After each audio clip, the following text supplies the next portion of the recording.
So this is the control panel. So it's a little, I tried to make it as close to the original as possible, but obviously because of the, different button configuration and size, I had to move things around. But so I have the start button here, and like the go to back to the menu button here, and they kind of mimic the player 2 buttons, which would have been right here, and then the jump button, and then what would be, button number 2 is here. It's a little, a little different, but I think it, keeps the kind of feeling of the original. So that's the control panel. The other big thing was the joystick was a real problem. Originally I had gotten this this little Sega Genesis like keychain thing. You see the USB port there, and that would go to composite video to a TV, and it had like 10 games on it. I don't know, it was like $12 or something on, I think I got it on buy.com or something. So I was able to hack into it and get the buttons and the joystick to work and everything, but the joystick just was not very good. I had it originally in, this is my prototype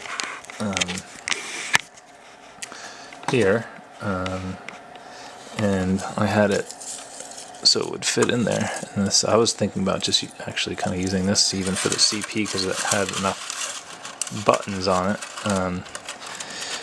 and so that just fit in there like that. And then, but again, the joystick just was not very good. I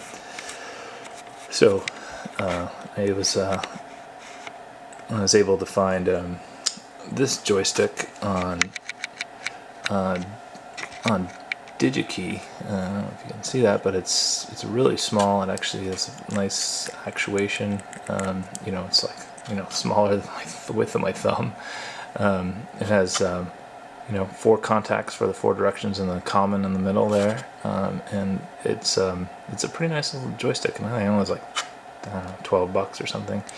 And I was really psyched when I got this. I mean, I got a few from them, different ones to try out, but this thing made the whole thing worthwhile because the controls are really responsive and work, and made it so it's fun to play.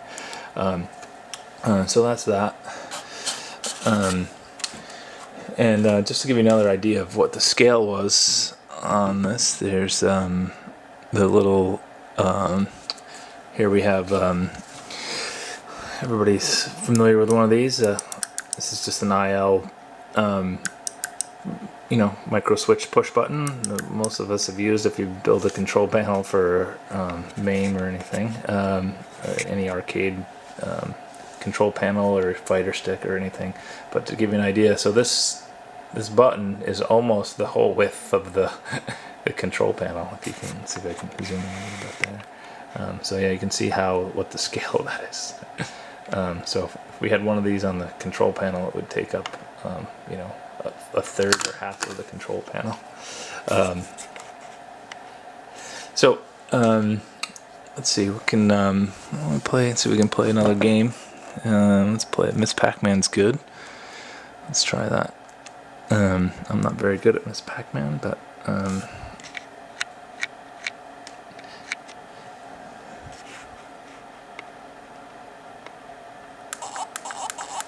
that's a good sound. And then we have alright, again, I'm not very good, but the nice thing about these controls are, again, you can they are really relatively responsive. I mean, you can kind of get out of tight situations and move however. You can do little kickbacks and I'm not going to get all of them. Anyway, oops. But I think you get the idea.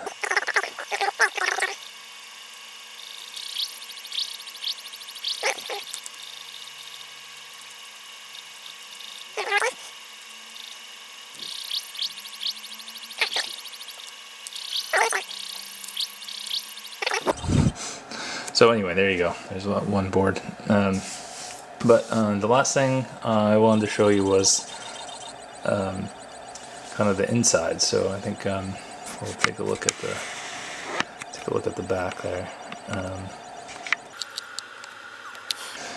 So you can also see this is the sides. So there's the artwork, and again that was printed on that same vinyl and then covered with a clear vinyl plastic. Actually, the CP is covered with a polycarbonate and printed on the same vinyl, and the bezel, like the bezel artwork was actually printed on the vinyl, and I actually used like a spray clear finish.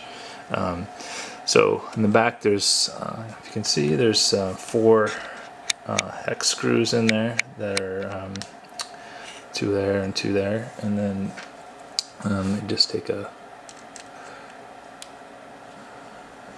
Allen wrench and take those out, but I won't make you guys watch all that.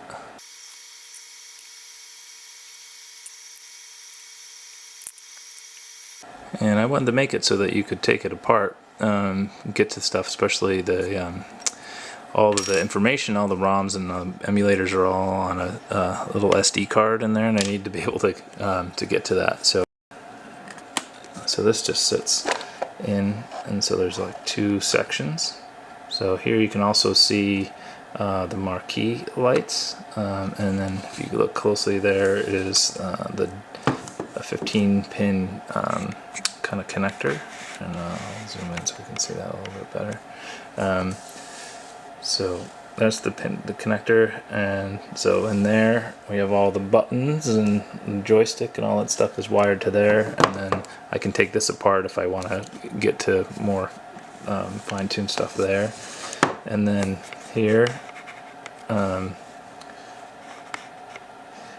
made just a little out of a black bezel to go over the cover the kind of CP board, but you can see, actually let me turn it off so that light's not in there.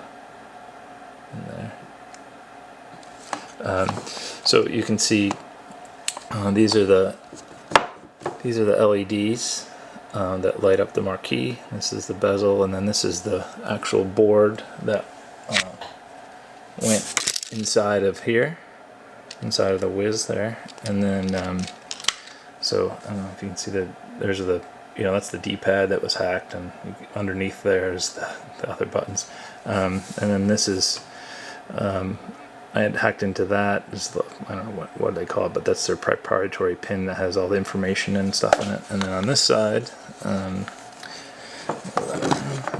here, this is actually, it's kind of tight in there, but this is the SD card in there, and that's where all the games are. And I can take that out and put that into computer and put new stuff or whatever else I want into it. And I have all the wires kind of going down through there and then coming through here. And then also, I don't know if you can see, this is the piece of plexiglass that's wrapped in black electrical tape and then comes out the back there. And so when I turn this on, you can see this, the light up here, and it sends the light through so we can see it back here, which ended up working out kind of better than I hoped for, because the LED is too small to really move. And then the other piece is I made these kind of little inset screws so that some of my other projects I just used wood screws, and then after you take it apart a few times, the wood gets chewed up and the screws don't hold as well. So this time I decided to use little insets. So then I'm just put the wiring back in there, and then to put it together, it just slides in like that, and then I look up under the top to make sure that the marquee light goes right in the right place, like that, and she's back together. And then I could put the screws back in, but I'm not gonna worry about that right now. So we'll play. Let's see if we can play one more game. I'll show you what I have one vertical game on here because I love Space Harrier, and it's actually almost playable on the vertical cabinet. So let's see. So is that in focus? Pretty much. So what you see is it just crops the left and right side of the screen off, but it'll play, and which is pretty fun. But you can see the character goes all the way off the left and right hand side of the screen.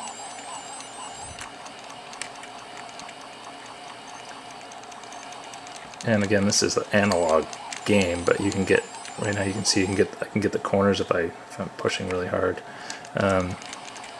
But it's you know, mildly playable, which is kind of fun to see.